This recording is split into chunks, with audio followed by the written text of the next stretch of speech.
क्या है ये? मुझे मेरा पूरा किराया चाहिए। पकड़ो इन्हें।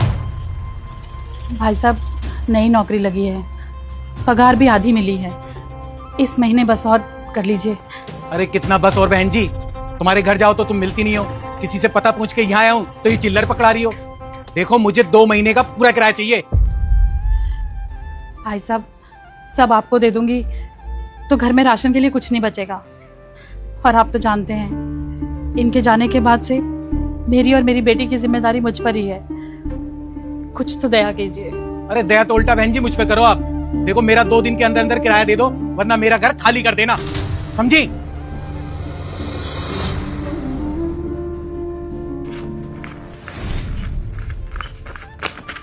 ये लीजिए आंटी जी, अकाउंट भी खुलवा ही लीजिए। ये तो आपकी पहली तनख्वाह है, इसलिए कैश दे रहा हूँ। बेटा, बैंक वाले ना खाते में कम से कम 1000 रुपए रखने को कहते हैं, इतने पैसे नहीं है मेरे पास।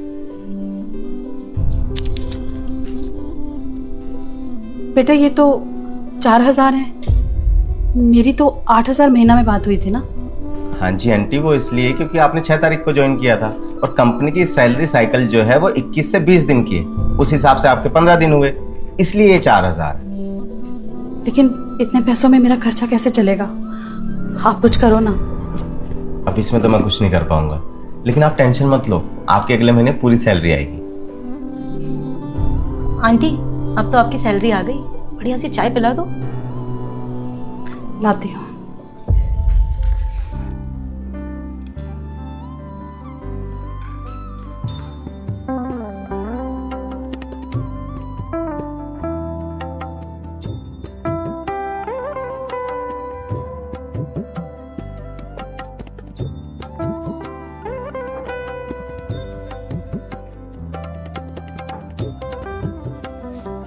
आंटी, आपसे कोई बाहर मिलने के लिए आया है?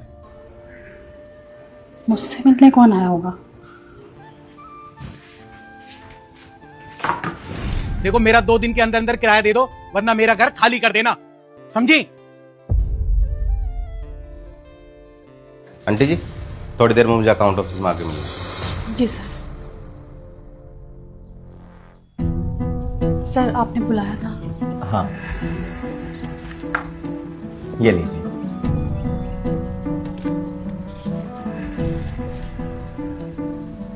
ये वो आंटी जी, मैंने बॉस से बात करी थी, उन्होंने कहा है कि आपको सैलरी पूरी दी जाए। बेटा, आपको नहीं पता मुझे इन पैसों की कितनी जरूरत थी। बड़े साहब को मेरा बहुत बहुत धन्यवाद कहना।